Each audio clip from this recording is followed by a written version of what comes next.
1911 के अधिवेशन के बाद ध्यान रखिएगा, 1911 का अधिवेशन पहली बार जनगण मन गाया जाता है, कलकत्ता अधिवेशन पंडित बिशन नारायण धर की अध्यक्षता में। उसके बाद ध्यान रखिएगा 1916 का अधिवेशन लखनऊ में होता है, अंबिकाचार्य मजूमदार इसके अध्यक्ष होते हैं।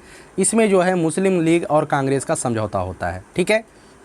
वही मुस्लिम लीग जिसके संस्थापक आगा खां थे और 1906 में मुस्लिम लीग की शुरुआत होती है, मतलब मुस्लिम लीग की स्थापना 1906 में होती है, आगा खां के नेतृत्व में ढाका में होती है। और वह मुस्लिम लीग तो कांग्रेस से बिल्कुल अलग थी, लेकिन 1916 में अंबिकाचरण मजूमदार की अध्यक्षता में लखनऊ के अधिवेशन में मुस्लिम लीग और कांग्रेस का समझौता हो जाता है।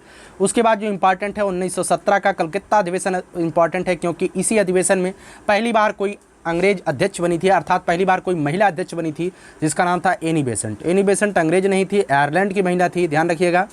आगे 1925 का अधिवेशन इंपॉर्टेंट है, क्योंकि पहली बार भारतीय महिला अध्यक्ष कौन थी, तो श्रीमती सरोजिनी नायडू थी, और 1925 कानपुर अधिवेशन में इन्हें अध्यक्षता का मौका मिला था। आगे बात करते हैं 1924 भी आपके लिए इंपॉर्टेंट है, क्यों? क्योंकि 1924 के बेलगांव अधिवेशन गांधी जी की अध्यक्षता हुई थी, और गांधी जी केवल एक बार अध्यक्ष हुए थे 1924 में बेलगांव में, ठीक है।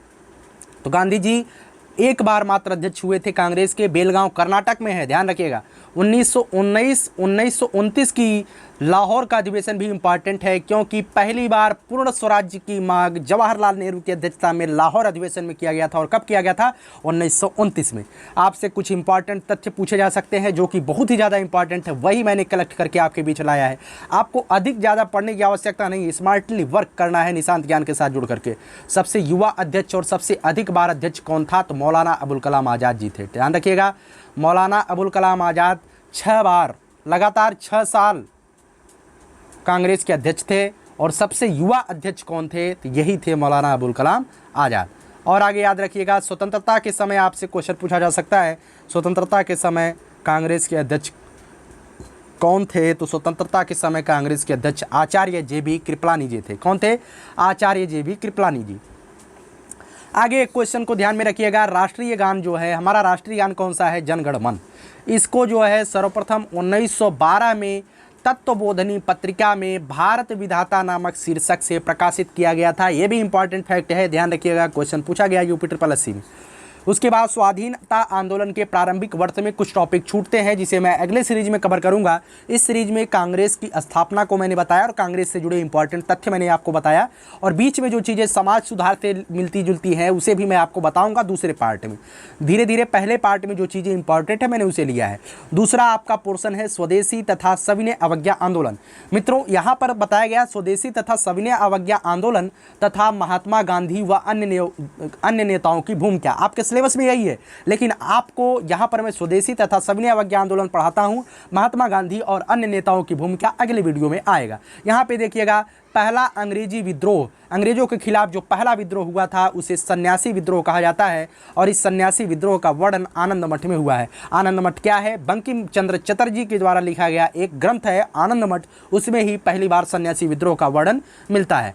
बंगाल विभाजन के बारे में ध्यान रखिएगा, क्यों? क्योंकि बंगाल विभाजन के निर्णय पर ही हमने क्या किया था? स्वदेशी आंदोलन की शुरुआत किया था। तो बंगाल विभाजन कब हुआ था? तो 1905 में हुआ था। उस समय जो वायसराय थे उनका नाम था लॉर्ड कर्जन। ध्यान रखिएगा, बंगाल विभाजन के समय लॉर्ड कर्जन वायसराय थे। और बंगाल विभाजन का निर्णय कब लिया गया था? तो 20 जुलाई को 1905 को बंगाल विभाजन का निर्णय केवल लिया गया था लॉर्ड कर्जन के द्वारा।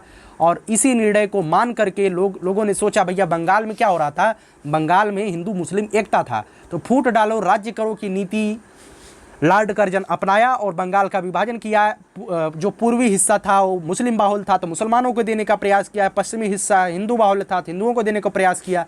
तो एक तरीके से फूट डालो राज्य करो की नीति अपनाई गई। और उसी कड़ी में 7 अगस्त, ध्यान रखिएगा, 7 अगस्त कलकत्ता के टाउन हॉल में स्वदेशी आंदोलन करने का निर्णय लिया गया। इस आंदोलन में क्या होता था? हम अपनी खाएंगे, अपनी पिएंगे, अपनी पहनेंगे, उनका कोई भी, अंग्रेजों का कोई भी सामान प्रयोग हम करेंगे ही नहीं। स्वदेशी आंदोलन में एक चीज़ ध्यान रखिएगा, आपसे क्वेश्चन पूछा जाता है कि विदेशी वस्त्रों की होली किस में जलाई गई? तो विदेशी वस्त्रों की होली भैया स्वदेशी आंदोलन में जलाई गई। सबसे पहले महिलाओं ने सड़क पर उतर करके किस आंदोलन में पार्टिसिपेट किया? स्वदेशी आंदोलन में महिलाएं घर से बाहर निकलती हैं, सड़क पे आकर के स्वदेशी आंदोलन का नेतृत्व करती हैं। ठीक है, चलिएगा। जो विभाजन की घोषणा होती है मित्रों 16 अक्टूबर 1905 को हो जाती है और इसी 16 अक्टूबर को बंगाल में शोक दिवस के रूप में मनाया जाता है। डेट याद रखिएगा क्योंकि डेट से क्वेश्चन पूछा जाता है। 20 जुलाई को निर्णय लिया गया, 7 अगस्त को स्वदेशी आंदोलन प्रारंभ किया गया, 16 अक्टूबर को घोषणा कर दी गई विभाजन का और इसी दिन बंगाल में शोक दिवस मनाया जाता है। टैगोर ने इस दिन को राखी दिवस के रूप में मनाने का निर्णय लिया था। सविनय अवज्ञा आंदोलन आपसे क्वेश्चन पूछा जाता है। सविनय अवज्ञा आंदोलन यहाँ से भी क्वेश्चन आएगा मित्रों। सविनय अवज्ञा आंदोलन क्यों हुआ था? नमक कर के विरोध में और जो गांधी जी के 11 सूत्री मांगे थी उसके न पूरा होने के कारण यह आंदोलन हुआ था। और यह आंदोलन अगर तात्कालिक कारण कहा जाए तो नमक कर का विरोध था, क्योंकि नमक जो है हमारा अधिकार था और उस पर भी अंग्रेज बहुत ज़्यादा कर लगाते थे। ठीक है, आज नमक 1-2 रुपया किलो मिल रहा है, उस समय नमक खरीदना सबके बस की बात ही नहीं थी और हर जगह नमक का प्रयोग बिना नमक के खाना ही फीका होता है। तो उसी के विरोध में 12 मार्च 1930 को साबरमती से दांडी तक एक यात्रा गांधी जी ने किया था, जिसे दांडी मार्च के नाम से जाना जाता है। 12 मार्च 1930 को किया था। 6 अप्रैल 1930 को 24 दिन की यात्रा हुआ था और 385 किलोमीटर 241 मील की यह यात्रा थी। 385 किलोमीटर को 241 मील भी कहते हैं। साबरमती से दांडी तक पहुंच गए थे और वहां पे पहुंच करके नमक कानून को तोड़ा था। 4 मार्च 1931 को गांधी इरविन समझौता के साथ यह आंदोलन स्थगित कर दिया गया। ठीक है, इरविन क्या थे उस समय? तो वायसराय थे। तो गांधी इरविन समझौता के बाद जो है इस आंदोलन को स्थगित कर दिया गया। ठीक है, उसके बाद जो चीज़ें बीच में रुक रही हैं, मतलब आपको मिल नहीं रही हैं, उस चीज़ को मैं आगे कवर कराऊंगा, ध्यान में रखिएगा। क्रांतिकारी आंदोलन व उग्र राष्ट्रवाद का उदय आपके सिलेबस में है, तो इसे भी ध्यान रखिएगा। कुछ चीज़ें हैं मैंने लिखा है, यहीं से क्वेश्चन आएगा। रैंड व आर्यस्ट की हत्या। अब रैंड व आर्यस्ट क्या थे? एक प्लेग अधिकारी थे, ध्यान रखिएगा, प्लेग अधिकारी थे। पुणे, महाराष्ट्र के पुणे में प्लेग फैला हुआ था। प्लेग कैसे होता है? चूहों के द्वारा प्लेग होता है, तो प्लेग फैला हुआ था। प्लेग में रैंड व आर्यस्ट 2 अधिकारी थे। इन्होंने प्लेग में भी, जैसे इस समय कोरोना चल रहा है, कोरोना में कुछ लोग भ्रष्टाचार कर रहे हैं, तो उसी समय रैंड व आर्यस्ट नाम के 2 अधिकारी थे पुणे में। ये लोग भ्रष्टाचार कर रहे थे, जो सरकार के द्वारा जो चीज़ें दी जा रही थी उसे जनता तक पहुँचाई नहीं रहे थे। तो इस चीज़ को देख करके चापेकर बंधुओं ने, चापेकर बंधु दामोदर चापेकर, बालकृष्ण चापेकर, 3 चापेकर बंधु थे जिन्होंने जो है रैंड व आर्यस्ट की हत्या कर दी। आपसे क्वेश्चन पूछा जा सकता है चापेकर कौन थे? चित्पावन ब्राह्मण थे चापेकर। और कारण क्या था? प्लेग फैलने पर मदद न करने की वजह से रैंड व आर्यस्ट की हत्या किसने किया था? चापेकर बंधुओं ने किया था। 1897 की यह घटना है। ठीक है, बाद में इन्हें फांसी दे दी जाती है। आगे बात करते हैं किंग्सफोर्ड हत्याकांड। यहाँ से भी क्वेश्चन पूछा जाता है। किंग्सफोर्ड हत्याकांड मित्रों 30 अप्रैल 1908 को होता है। और किंग्सफोर्ड कौन था? तो मुजफ्फरनगर का एक बदनाम न्यायाधीश था। मुजफ्फरनगर का बदनाम न्यायाधीश का मतलब क्या था? यह जो है थोड़ा सा भी केस रहता था तो डायरेक्टली फांसी की सज़ा सुना देता था। इसे लोग बहुत परेशान थे। चोरी छिनैती की भी छोटी मोटी जो घटनाएँ होती तो उसमें भी ये फांसी दे देता था। तो 2 लोग बहुत ज़्यादा क्रांतिकारी थे, बहुत परेशान हुए, खुदीराम बोस और प्रफुल्ल चाकी। खुदीराम बोस और प्रफुल्ल चाकी ने जो है इसकी हत्या का प्रयास किया। ये सफल नहीं हो सके थे हत्या में, लेकिन प्रयास किए थे खुदीराम बोस और प्रफुल्ल चाकी ने। प्रफुल्ल चाकी तो आत्महत्या कर लेते हैं, लेकिन खुदीराम बोस को पकड़ करके फांसी दे दी जाती है। आपसे क्वेश्चन पूछा जाएगा किंग्सफोर्ड हत्याकांड में किसने आत्महत्या की थी? प्रफुल्ल चाकी ने किया था। किंग्सफोर्ड हत्याकांड कब हुआ था? तो 1908 में हुआ था। इसमें किसे फांसी दी गई थी? खुदीराम बोस को फांसी दी गई थी। और ध्यान रखिएगा सबसे कम उम्र में फांसी देने वाले क्रांतिकारी, फांसी के सजा मिलने वाले क्रांतिकारी का नाम क्या था? खुदीराम बोस था। ठीक है, आगे बात करते हैं नासिक षड्यंत्र केस की बात करते हैं। मित्रों नासिक षड्यंत्र केस आपसे डायरेक्टली क्वेश्चन पूछा जा सकता है। नासिक षड्यंत्र केस क्या था? तो ध्यान रखिएगा नासिक षड्यंत्र केस में मित्रों जैक्सन नासिक का जिलाधिकारी था, जिसे डीएम कहा जाता था, उसी की हत्या हुई थी। और हत्या करने वाले का नाम क्या था? क्रांतिकारी नेता थे अनंत लक्ष्मण कन्हेरे। अनंत लक्ष्मण कन्हेरे की ही जो है इन्होंने ही नासिक षड्यंत्र केस में जैक्सन की हत्या किया था। और उसका कारण क्या था मित्रों? कारण यह था कि गणेश सावरकर पर राजद्रोहात्मक कविता लिखने का आरोप जैक्सन ने मुकदमा करवाने में महत्वपूर्ण भूमिका लगाई थी। गणेश सावरकर कौन थे? आप नाम सुने होंगे, बीडी सावरकर, विनायक दामोदर सावरकर के भाई थे गणेश सावरकर। और गणेश सावरकर ने एक कविता लिखा था जिस पर राजद्रोहात्मक कविता हो गया था, और उस पर जो है मुकदमा करवाने में सबसे ज़्यादा मदद किसने किया था? जैक्सन ने किया था। अब जैक्सन को मारने के लिए अनंत लक्ष्मण कन्हेरे क्यों आगे आए? क्योंकि 1904 में बीडी सावरकर के द्वारा जो अभिनव भारत संस्था बनाई जाती है उसके सदस्य होते हैं कौन? अनंत लक्ष्मण कन्हेरे। और अपने बॉस के भाई के ऊपर अगर कोई बात आती है तो सदस्य जो है मार देते हैं। ठीक है, ध्यान रखिएगा पूरा सिस्टम कैसे होता है। आगे बात करते हैं करजन वायली हत्याकांड। ध्यान रखिएगा करजन वायली हत्याकांड कब हुआ था, 1909 में हुआ था। अब क्यों हुआ था करजन वायली हत्याकांड? मित्रों, ब्रिटेन में भारत सचिव का एक राजनीतिक सलाहकार था, उसका नाम था करजन वायली। तो उस समय एक व्यक्ति थे मदन लाल ढींगरा, जो वहाँ ही रहते थे, लंदन में ही रहते थे। अब हुआ क्या, हुआ है कि करजन वायली जो है वो क्या कर रहा था, करजन वायली जो है अच्छे से काम, मतलब कि मदन लाल ढींगरा समझ रहे थे कि करजन वायली के कारण ही हमारे देश में जो गलत चीज़ें हो रही हैं, लोगों का शोषण हो रहा है, करजन वायली के कारण हो रहा है। मदन लाल ढींगरा जो है उसे गोली मार देते हैं लंदन में ही, ठीक है। करजन वायली हत्याकांड में कौन शामिल होता है, मदन लाल ढींगरा। कब होते हैं, 1909 में। कौन थे करजन वायली? तो ब्रिटेन का एक भारत का सचिव व राजनीतिक सलाहकार था। अब आगे बात करते हैं दिल्ली षड्यंत्र केस के बारे में। दिल्ली षड्यंत्र केस मित्रों 23 दिसंबर 1912 को होता है। इस षड्यंत्र केस के जो मास्टरमाइंड थे उनका नाम था रास बिहारी बोस इसके षड्यंत्र के मालिक थे, मास्टरमाइंड थे। ध्यान रखिएगा एक व्यक्ति थे जिनका नाम था बसंत विश्वास के द्वारा लॉर्ड हार्डिंग पर बम फेंका गया था। और यह कहाँ फेंका गया था मैं आपको बताता हूँ, का थोड़ा सा कहानी ध्यान रखिएगा। दिल्ली का दरबार हुआ था, ठीक है, 1911 में, 1911 की बात है। दिल्ली में दरबार लगा था और दरबार में जो है हाथी पे बैठ करके, जो इसका नाम क्या था, लॉर्ड हार्डिंग जो है हाथी पे रत्न जड़ित बैठ करके आगे चल रहा था। और आगे जब चल रहा था तो आप चांदनी चौक के पास, दिल्ली में एक स्थान है चांदनी चौक, उसी चांदनी चौक के पास जब इसका हाथी पहुंचता है तो बसंत विश्वास जो है इस पर अब कैसे बम फेंके, तो बम फेंकने के लिए औरत का वेश धारण करते हैं। औरत का वेश धारण करके, अब जानते हैं रोड के किनारे बड़े बड़े घर बने रहते हैं, घरों के ऊपर से महिलाएं देख रही थी और उसी महिलाओं के बीच में जा करके बसंत विश्वास चले जाते हैं और वहीं से बम मार देते हैं लॉर्ड हार्डिंग के ऊपर। हालांकि लॉर्ड हार्डिंग मरता नहीं है, बच जाता है, लेकिन फिर भी बसंत विश्वास को पकड़ करके फांसी दे दी जाती है, ठीक है। आगे बात करते हैं हिंदुस्तान रिपब्लिकन एसोसिएशन की, जिसे एचआरए बोला जाता है। तो इसकी स्थापना जो है 1924 में होती है, कानपुर में होती है, सचिंद्र सन्याल और योगेश चटर्जी के द्वारा, ठीक है।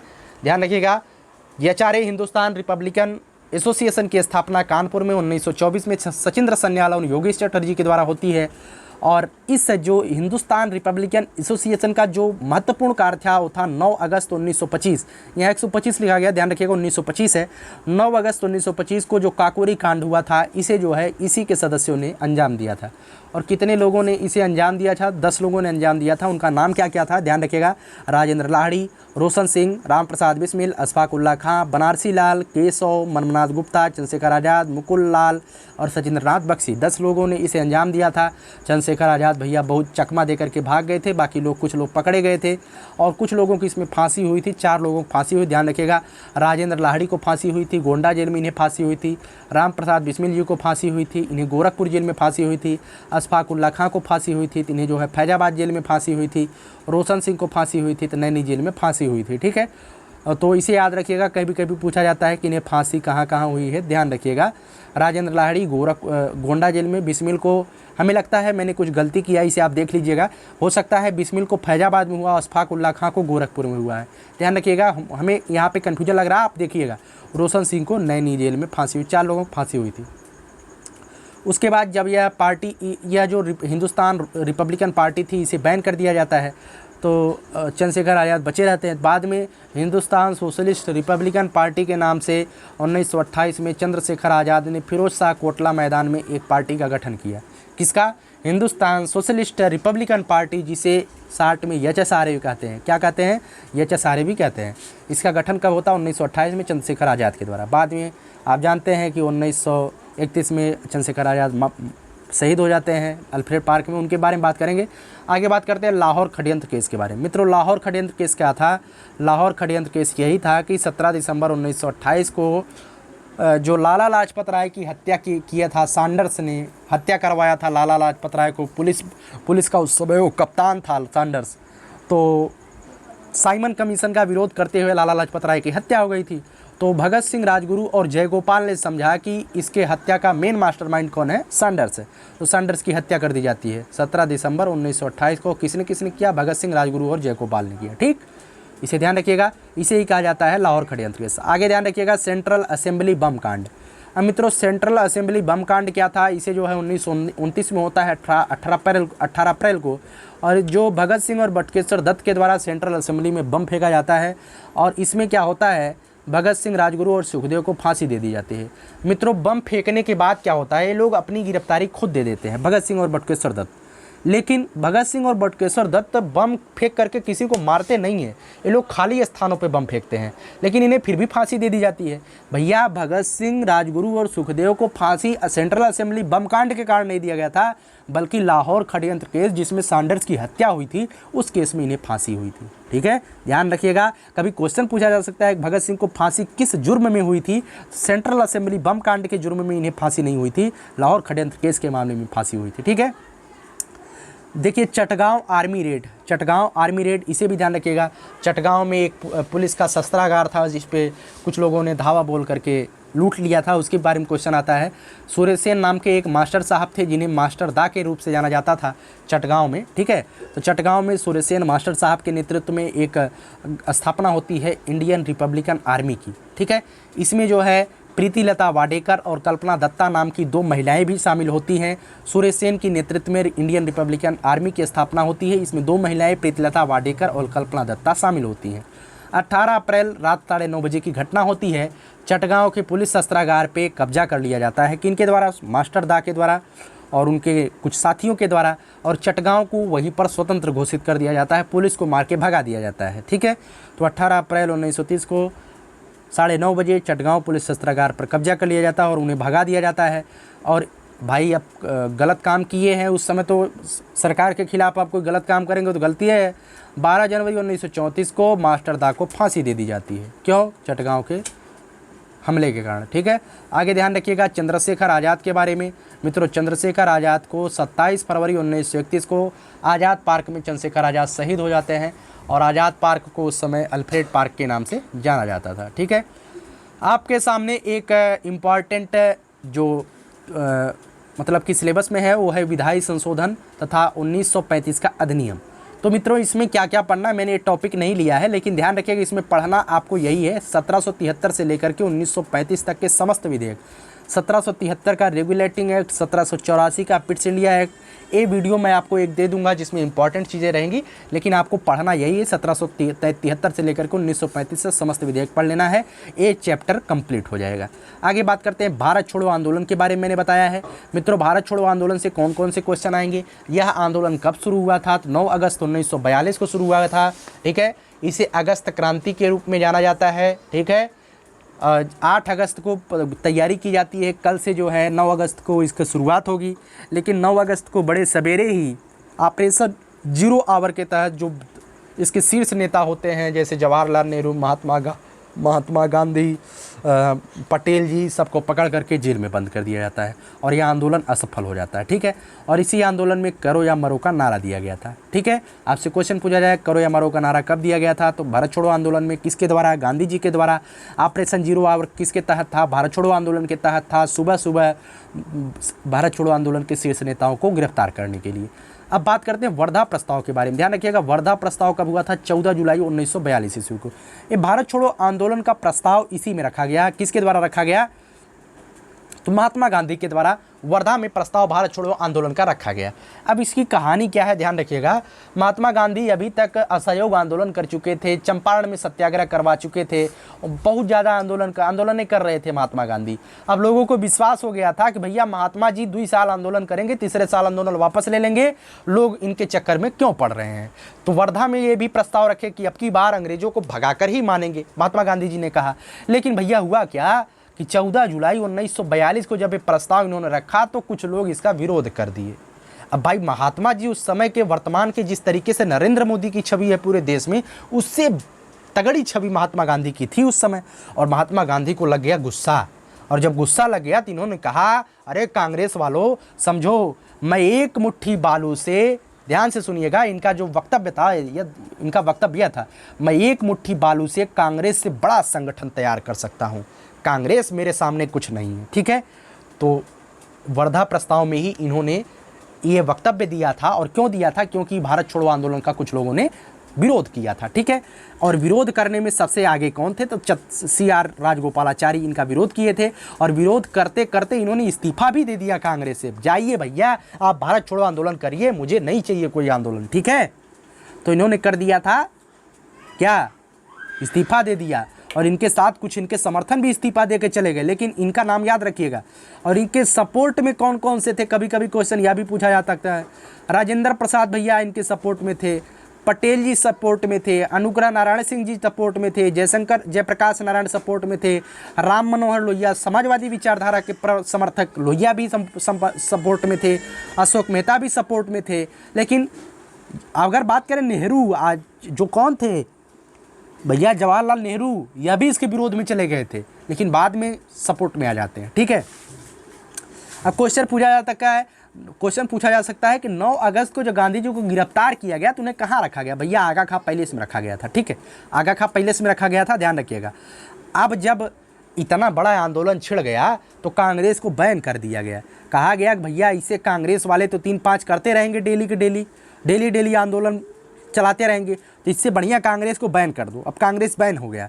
अब जब कांग्रेस बैन हो गया और ये शीर्ष बड़े नेताओं को जेल में डाल दिया गया, तो अब छोटे नेताओं की जिम्मेदारी बन जाती है कि अगर हमारे आका, हमारे बोस वो चले गए हैं जेल के अंदर, तो हमें आंदोलन चलाना चाहिए।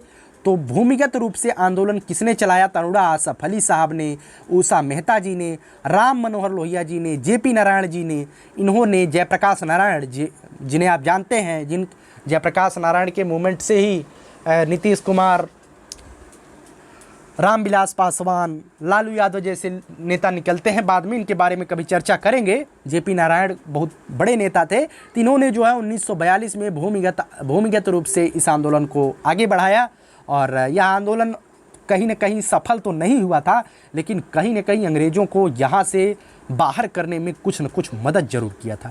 किसी के भी, जितने भी बड़े नेता थे, किसी के भी सपोर्ट को नकारा नहीं जा सकता है कि इनका देश में कोई सहयोग नहीं था। ठीक है, आगे ध्यान रखिएगा। वहीं से क्वेश्चन पूछा है, सविनय अवज्ञा आंदोलन और आज भारत छोड़ो आंदोलन से जो क्वेश्चन आएगा वहीं से आएगा, उससे बाहर एक क्वेश्चन नहीं आएगा। जो चीज़ें बच रही हैं मैं आपको कराने का आगे प्रयास करूँगा। ठीक है, चलिए आगे एक आपके अंतिम टॉपिक आपसे पूछा गया है, सुभाष चंद्र बोस एवं आज़ाद हिंद फौज।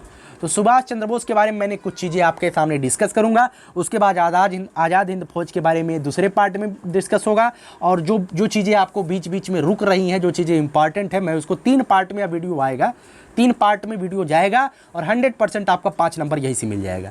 भैया इनका जन्म कहाँ हुआ था? उड़ीसा के कटक में हुआ था। कब हुआ था? 23 जनवरी 1897 को। हाल ही में 23 जनवरी को पराक्रम दिवस के रूप में मनाया जाता है। इनके पिता का नाम जानकीनाथ बोस था, माता का नाम प्रभावती था। ठीक है, 1919 में भैया ये जब ग्रेजुएशन कर लेते हैं, उसके बाद अपने पापा से कहते हैं कि हम क्या करेंगे, अब 1919 में हमारा ग्रेजुएशन कंप्लीट हो गया है तो हम जाएंगे लंदन, और लंदन में जा करके आईएएस की तैयारी करेंगे। और आईएएस को उस समय आईसीएस बोला जाता था, इंडियन सिविल सर्विसेज।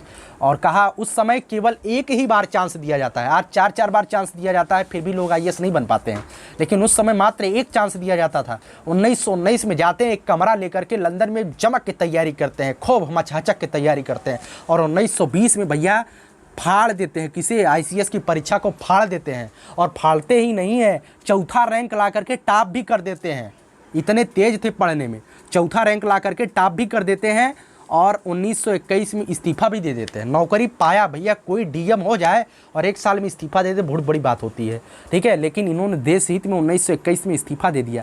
कहा कि मुझे जो है अंग्रेज़ों की गुलामी नहीं करनी है, नौकरी नहीं करनी है, केवल अपने पिता का एक सपना था, उसे पूर्ण करने के लिए चले गए लंदन, और पूर्ण कर दिए सपना। उसके बाद आगे क्या करेंगे वो आगे देखिएगा। 1921 में आते हैं, कहाँ आते हैं? कलकत्ता में आते हैं, और ये कांग्रेस की सदस्यता ले लेते हैं। ठीक है, और सबसे पहले इनकी मुलाकात जो है सीआर दास जी होते हैं। इनका नाम था चित्तरंजन दास। क्या नाम था? चित्तरंजन दास। और चित्तरंजन दास को ही क्या कर लेते हैं? पहली मुलाकात चित्तरंजन दास से होती है, और इन्हें ही राजनीतिक गुरु मान लेते हैं। तो आपसे क्वेश्चन पूछा जा सकता है कि बोस जी के राजनीतिक गुरु कौन थे? तो सीआर दास थे। ठीक है, इनके 2 पुस्तकें हैं जो कि आपके लिए इंपॉर्टेंट है, द इंडियन स्ट्रगल और Indian Pilgrim. The Indian struggle और इंडियन पिलग्रिम, इनकी 2 पुस्तकें थी जो कि आपकी परीक्षा में पूछा जा सकता है। उसके बाद क्या हुआ? 1938 में हरिपुरा अधिवेशन में कांग्रेस के अध्यक्ष बनते हैं, और इसी अधिवेशन में मित्रों याद रखिएगा, इसी अधिवेशन में सबसे पहली बार आर्थिक नियोजन की बात कही गई थी। ठीक है, 1938 के कांग्रेस अधिवेशन में पहली बार आर्थिक नियोजन की बात कही गई थी।